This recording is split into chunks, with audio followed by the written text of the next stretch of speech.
great if we got into like an argument on camera and the company dissipate. We went defunct right during your interview. That would be amazing. Welcome back to my channel, everyone. I have a very special themed interview today with the co-founders of JMI Recordings. What does JMI stand for? Well, he's Jake, and my last name is Mandel, so it's Jake and Mandel International.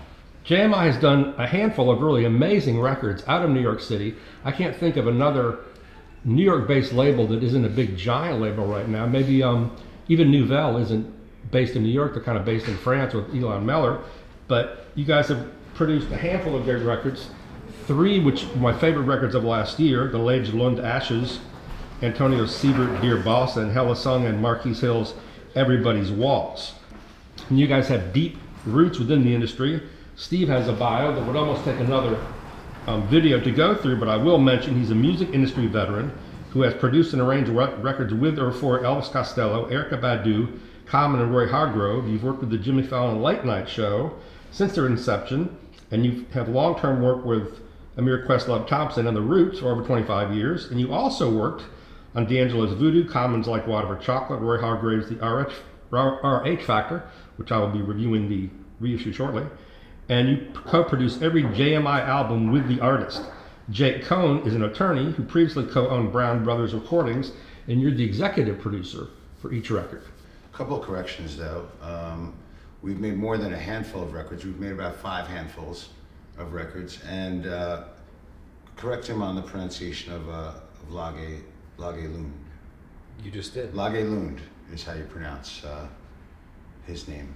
My first question was, the label's been in business since 2016. Our first album was recorded in 2016. I think it was released in 2017. But we look at 2016 as the year that we started, yeah. And what album was that? That was Steve Wilson, Sit Back, Relax, and Unwind.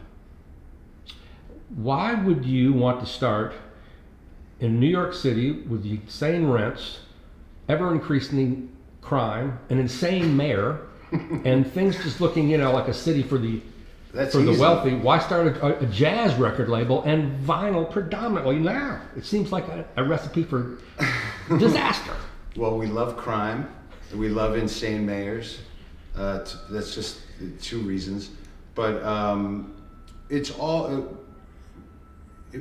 the real answer and the most direct answer is that we really wanted to... We became a fan, we became obsessed with jazz labels.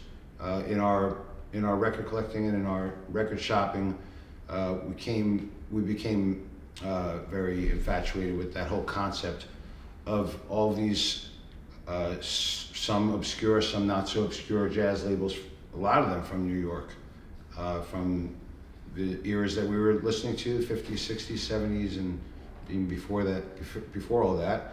And yes, it's not a recipe for financial success, but it's a recipe for fun, and it's a recipe for paying tribute to what we love and what we learn so much from, and to the people behind those labels as well. So it's very label centric, which we feel is important in the jazz genre, to have a label that plays an important role in the story that's being told with the records.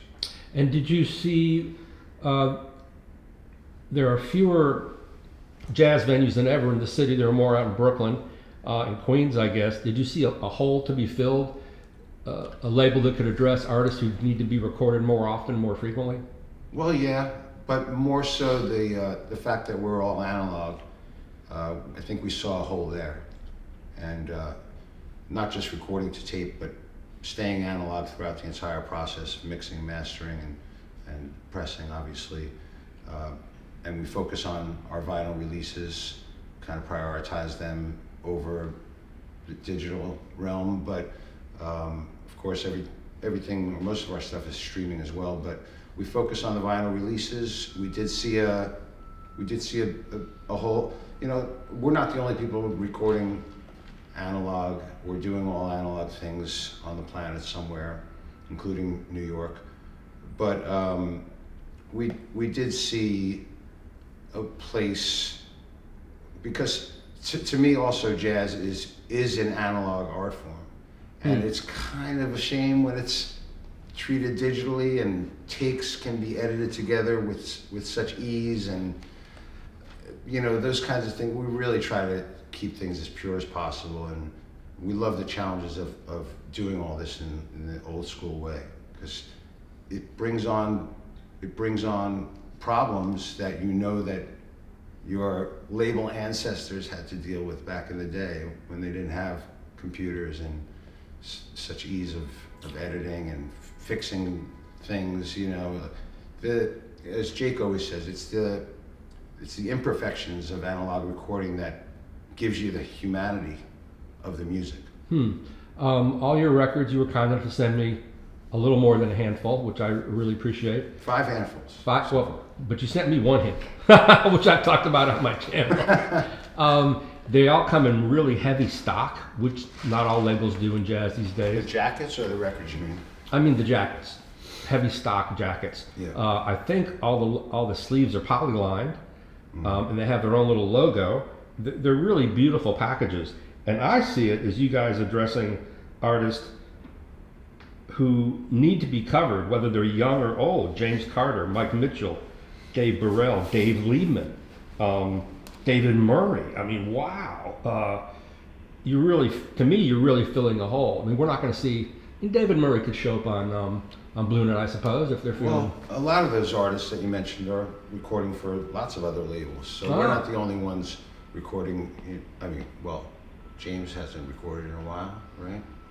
Unfortunately, James Carter didn't have any vinyl releases into our recent project, but yeah, I mean, he's working on other people's projects. He's leading his own projects specific to James Carter in a very iconoclastic way. He does classical projects, and Right. stays really out of the trad jazz world. But yeah, I mean, that's part of what we're trying to do, is to sort of synthesize what every label that we loved did in our own way.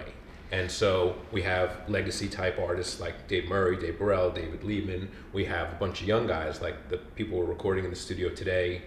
They're from Europe, which is a classic tradition of great jazz records, European quartets. We have artists that we're trying to sort of establish as JMI signature artists, in that they aren't working with other people, although Steve points out a lot of them are. Ray Angry is clearly one of those. Antero Sievert is another. So we're trying to run the gamut of what other labels have done and sort of do it all our own way. You're doing it all analog. And do it all analog, Right. because That's unique. Sort of, I mean, look, there's a lot of great jazz labels out today doing a lot of great stuff, not all analog. Right. But when Steve and I got into this habit and hobby in a way that inspired us to create the label against what you correctly surmised is daunting odds, financially speaking, we basically said, what's the body of work that we love, that we want to add to, that we want to be part of?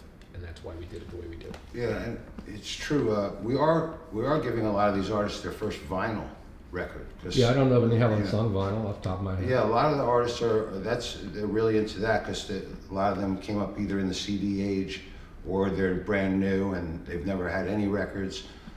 So that's a treat. And also a lot of the artists, even the well-established ones, I don't know when their last all-analog record was. David Murray's last all-analog record might have been in the 70s or something. A solo record or something, yeah. So, we do feel happy and proud of those types of elements to the label, and it is those very elements that are bringing a lot of these artists to our label. They're excited about those things. The analog thing, obviously the vinyl thing.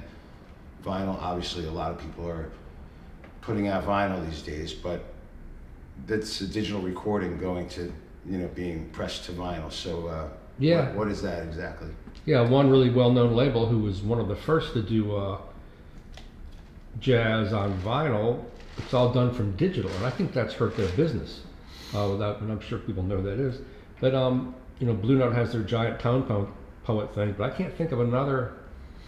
Well, a lot of the reissue things like Tone Poet, those are clearly all analog, because they're coming from analog tapes, and there's there's really no need to go to digital. And of Right. course, there's the selling point of we're all, this is an all analog, from the original analog master Yeah, tapes is what right. they like to say.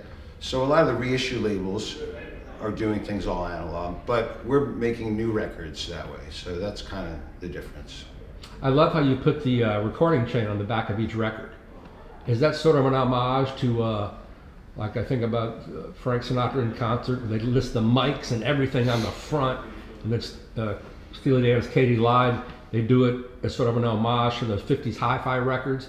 Are you doing that in the same way of thinking, putting all the signal chain on the back? Well, like it started out, as most things that JMI do, as an evolution. So I think at some point, that's something popular, I think, in the 50s, when all the technology was changing from microgroove to stereo RA ratings.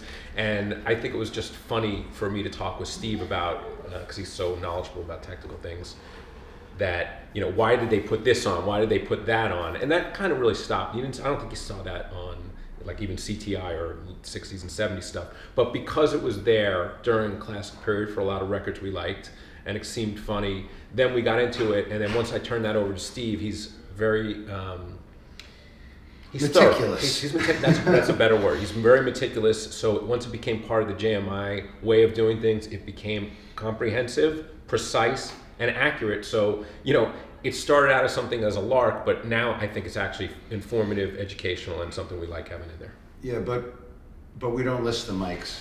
A lot of our engineers don't want the mics to but we're using all classic mics that you might imagine, Neumanns and things like that. But we do list the tape machines just to emphasize that we're using tape. We list we write down the kind of tape we're using, but that's kind of the extent of the technical descriptions in the jackets. Really, we don't really go too far. I don't think we go too far. I did once sit in a meeting with a tape provider, listening to him tell me the difference in the quality of analog tape based on the type of manufacturer and chemicals they're using. But I'm not going to bore you with that. Where do you all have your records pressed at? We've used a bunch of different pressing plants. We're currently using Vinyl de Paris in Paris. Huh. Even more insane expense. More, shipping can be problematic, shipping charges. But we bounced around from United to Palace in Germany. Palace. We've used a bunch of good ones. Got a Groove in Cleveland, Ohio. We used for the Helen Sung album. Yeah, we've used a bunch of different pressing plants. We used a local place called Brooklyn Phono for our debut album. Brooklyn Phono. Yeah. Yeah. Are they still in business? They are. So but when the pandemic hit, and then because vinyl blew up again as it has, the lines, the waiting lines at these plants became sort of the way that we were deciding where to press at a certain point, because the lines were so long and we wanted to keep moving. And Scott Hull, our mastering engineer for every record we've made, he recommended Vinyl de Paris. He's done business with them before. They do incredible work, and we formed a relationship with them now and done our last 7 or 8 records with them, I think, and we're moving forward with them as well. Who presented who with the idea of, hey, let's do a record label, all jazz, all vinyl, all analog? Did you present it to Jake, or No, it was Jake's Jake, idea? yeah. Well, so what did you say to Steve, and how did you have to convince him? Or? Steve and I, over the course of our 30-year friendship, have spent an average of several nights a week just hanging out and consuming movies and music, and that's been a living, breathing part of our friendship, and that friendship has evolved. He was with us as our engineer when I had a label called Brown Brothers Recordings, and he really introduced me to the addiction of jazz vinyl. And during the period of our friendship that we were spending these 3 or 4 nights a week, concentrating on listening to albums, he was meticulously collecting in his long hours spent in every good local record shop in Brooklyn and Manhattan. We started to focus on labels. and CTI was the first one. Carla Bley's Watt Records was another one. ECM, of course, and these things started to just dominate the way I thought about our time hanging out. And then even when we weren't hanging out, I would just think about how these labels, most often run by one person or two people, who was not principally devoted to making money, but rather to making great art or being a part of the production and distribution of great art. It just appealed to me in ways that I can't really explain. It was part of the reason, although not as expansively fleshed out, for the creation of Brown Brothers. And so one day, after 4 or 5 years of spending tens of hours a week digesting and codifying and fantasizing about what else was going on in the world during the times that these great labels were recording albums, I just said to him, let's start our own label, because there's no one around making the kind of discographies that these labels that we worship are making. Let's make our own, and we'll be part of that world. We can sort of express ourselves in the ways we can from the point of view of co-founders of the label, and sort of create our own universe in this world, or this greater than universe that we love so much. And that's sort of how it evolved. Just to add on to what he was saying, he did have to convince me to start the label, because I knew it was going to be a lot of work. And I knew I knew all of his experiences from his prior label, and I didn't know if I wanted to deal with that. There's so much that goes into this. There's time, money, energy, and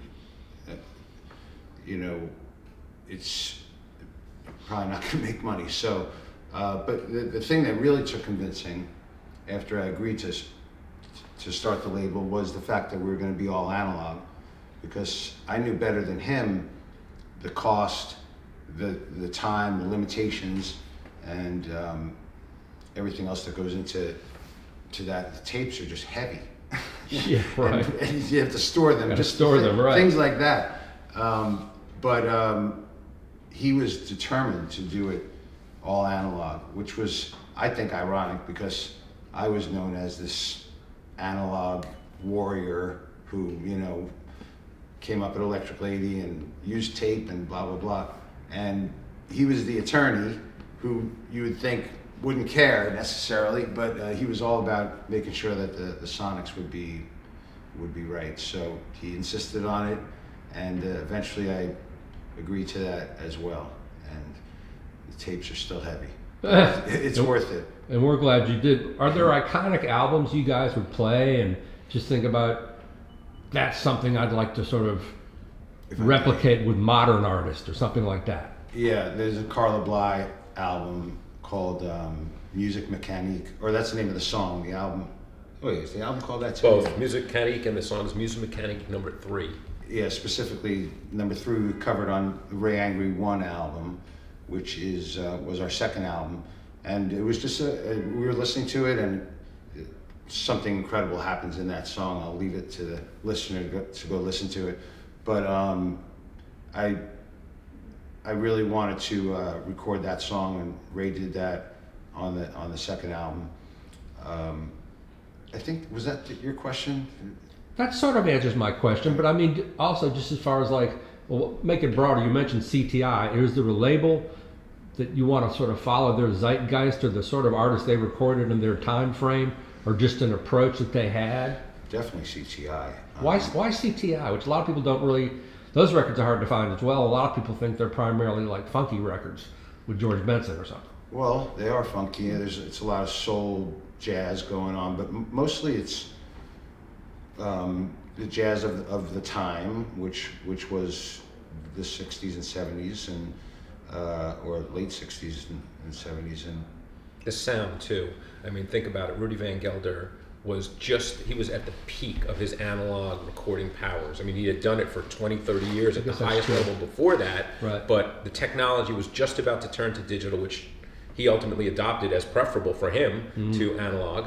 But those Rudy Van Gelder engineering jobs from the CTI era in 1968 until, I don't know, late 70s, they sounded better than any other records that have ever been made. Yeah, but he engineered for quite a few labels. So he did, but earlier in his career. And at the same time True. as that. But I think also it was the presentation, their jackets, the gatefold, the high quality sometimes. stuff, the poster. Yeah. all of that was really an inspiration for us as well. But there's a lot of labels. ECM. But they're not gatefold. That's true. Well, they are now. Now they are, I know what yes. you're saying, yeah. That's true. But so little things from a lot of different labels. But CTI was kind of the beginning of our label inspiration, I would say, for the most part. Of course, we've been I was familiar with a lot of other jazz labels prior to even hearing about CTI.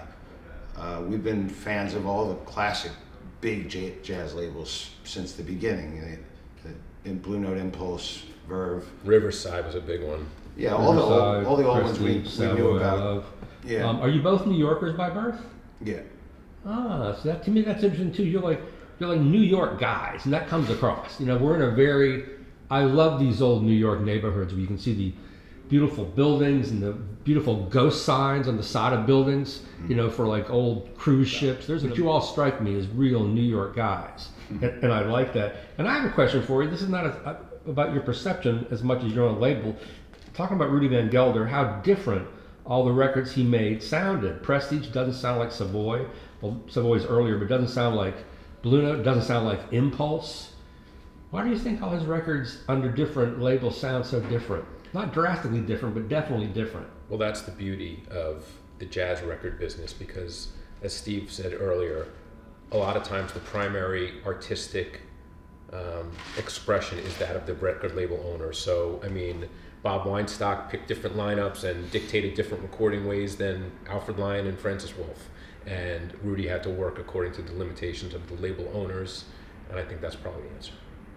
Do you guys, and I was speaking to Jake before we started, you love CTI so much, and I interviewed Chad Cassim and said, would you ever do CTI? And he said, absolutely not. I think Chad is very much a 50s, early 60s kind of guy.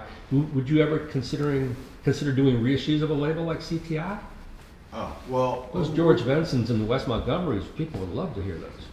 Well, we're not really in that part of the industry yet. We're trying to branch out with a catalog that we acquired for a label named Cheetah Records from back in the 70s and 80s, the 80s and 90s, right? 70s, 80s, and 90s. Yeah, and so we're gonna try and focus on one old label. CTI, I feel like, I mean, they've put out a few reissues so far, but I know nobody's really taken hold of the whole catalog type thing. Of course, that'd be your dream come true. That would also just be another full-time job. So, yeah, right.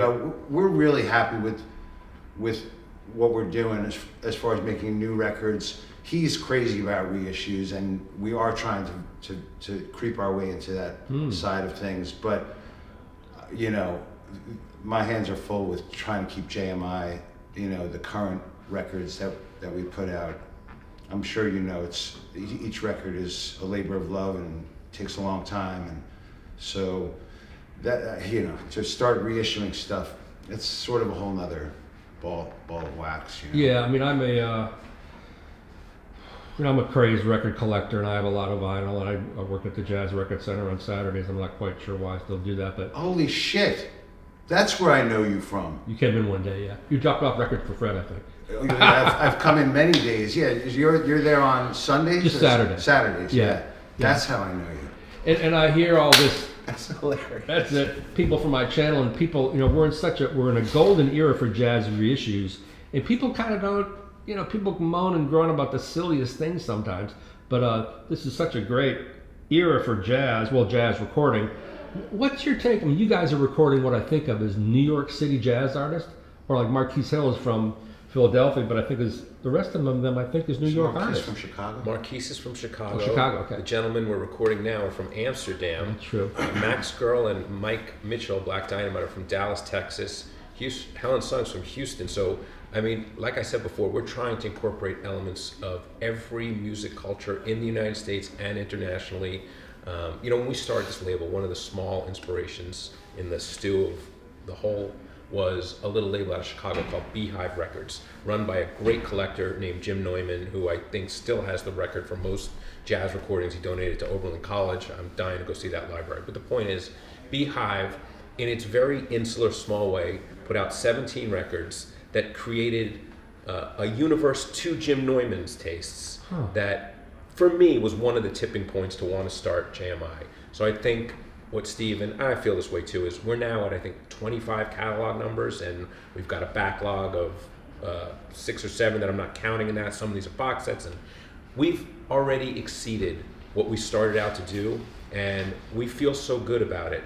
Making these records, listening to these records, owning these records is an ecstasy of a kind that we don't experience in many other places in our life. And so we don't know what the future holds.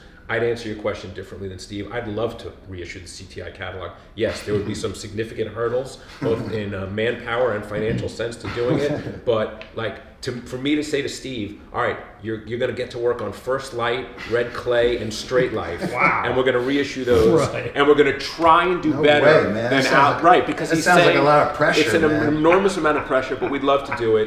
We'd love to do as much as we can to propagate and sort of satisfy our creative desires in this area, because for whatever reasons, hopefully many of which we've described in this interview, this is our thing. And we know it's the thing of a lot of people out there, and that's great, because as we're just finding our way into this community, it's just enhancing the experience more and more. And we've already exceeded what we started out to do. We don't know where it'll end. Yeah, and CTI would sell beyond the jazz walls.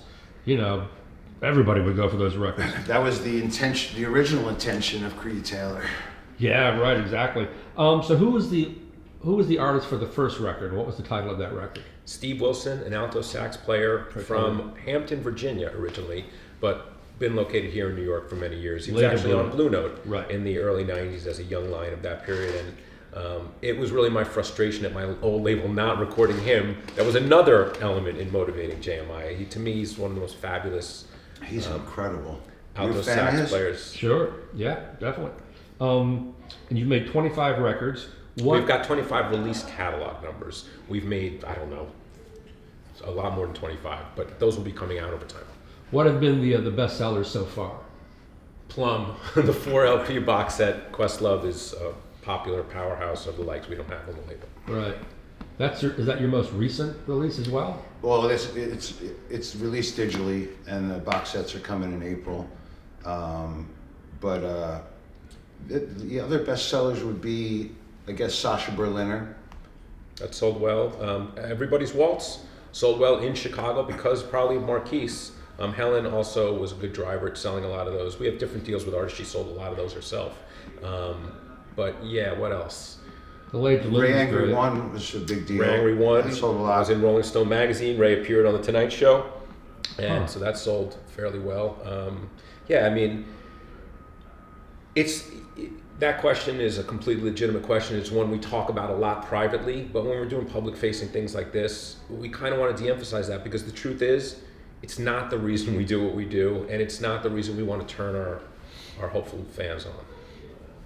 Well, it'll give people an idea of, though, what might have the most mass appeal, I guess. I mean, I love the Antonio, however you say it, Sievert record. Thank you. That was like my favorite record of last year for a new artist. That was a great record, I thought. And the Lage Lund record is also great, even though it took me a little while to permeate it, because it's such an unusual record. You know, it's not ding, ding, ding, ding, ding with bridges and shit. It's like every bar is hardcore improvisation, and they're so deep into it. That's a beautiful record. I love that record. Tell me what's upcoming. I know what you told Chris Brown, but I don't want to repeat what you did there. Or maybe it's the same. You mentioned a new artist, Katrina Sturton, Myron Walden with flute and strings, a new Maya record. That's what's happening now? In the back room. A Max Girl trio with bass, drums, and sax. I'd love to hear that. What else? There's the Ray Angry 3 box set, which is 3 platters of solo piano that we recorded here as well. That's already streaming, but the box sets are coming in March. And we have 2 albums that we made as part of what we're calling our Hard Pan series. Now, I'm sure you're familiar, but maybe some of your viewers aren't.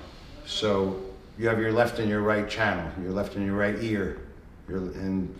What we've done with 2 albums is record two musicians in a duo setting, with one musician all the way on the left, one musician all the way on the right, completely. Ping pong. What's that? They used to call it ping pong. Ping pong? Yeah. Yeah, so it's based on hard panning, which is it's an engineering technique or whatever, where you pan things around the stereo spectrum, and you can put them all the way to the left or all the way to the right as one of your options. So we recorded 2 albums that way. First one is with Max Grohl and Mike Mitchell. So it's a drums and bass album with the bass all the way on the left, electric bass, and drums all the way on the right.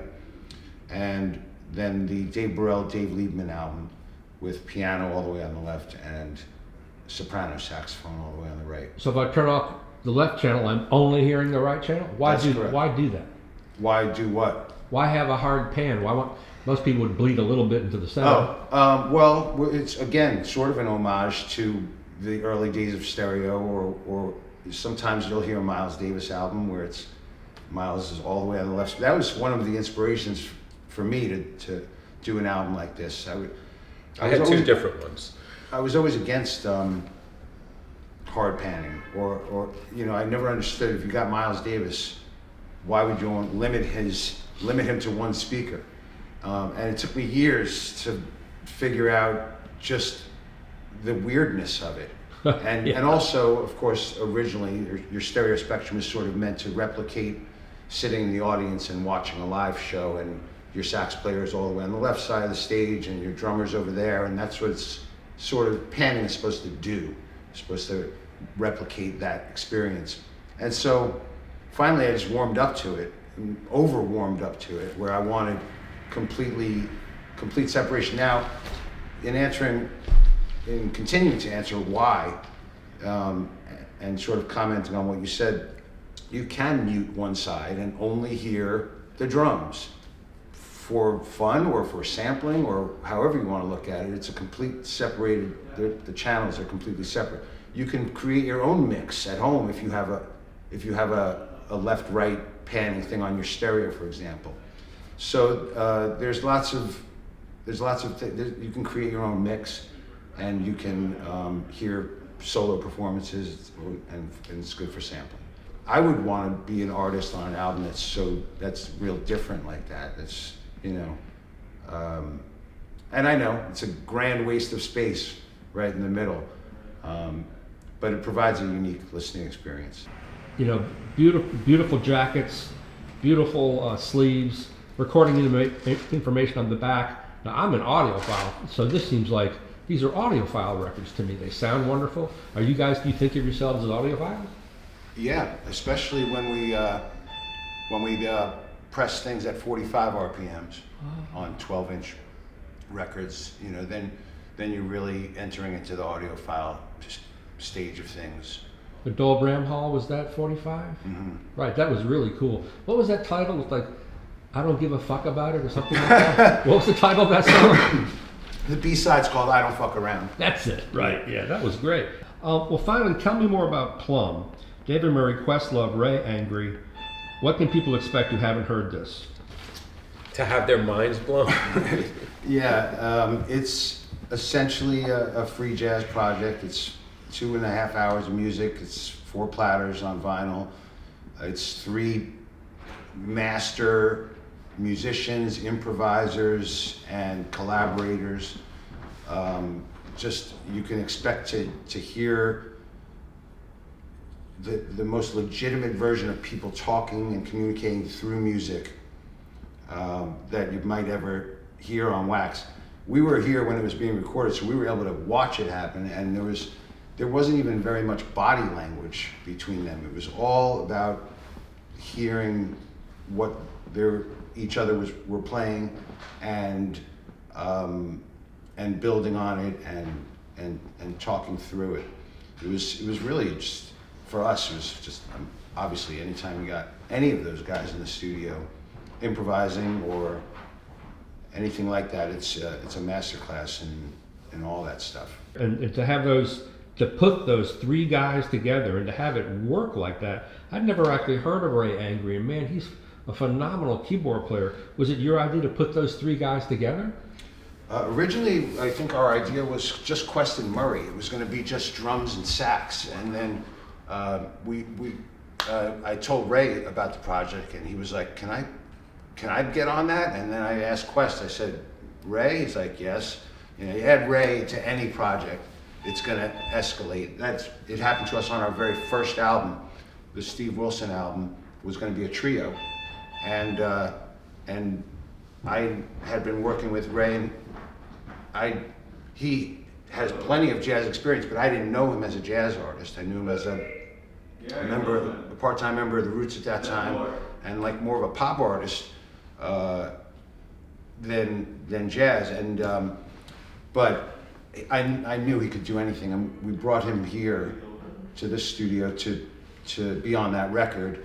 And you describe what happened when I just was blown away. I mean, he is, all the musicians that we've recorded and all the ones that we love, they're all masters and proficient at their instrument. There's a handful of them that have that something extra, and I think Steve was hitting on it. It's a naturalness in any musical setting, equivalent or even superior to their level of chops, that they just stand out. And so when Steve brought him to the Steve Wilson album, I was very skeptical because I didn't know who he was. I was immensely confident in Steve that he wouldn't be bringing us a person. But during that session with Willie Jones III, Ben Williams on bass, and Steve Wilson, I mean, 3 top current jazz players, Ray was a star. And after seeing that, I didn't think there was anything he couldn't do, so we've used him in a number of other settings. And it's one of the proudest parts of our experience with JMI that we have 2 so far, and counting, Ray Angry Leader albums, and recorded him in a number of other settings, one of which is Plum, which you said. And I can't think of another New York label that's doing anything quite like this. So anyway, guys, thanks so much for speaking with me. Ken. I really appreciate it. And I forgot to mention, we're here at Reservoir Studios. I should have said that up front. yes, Home base.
mid-70s.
So hey,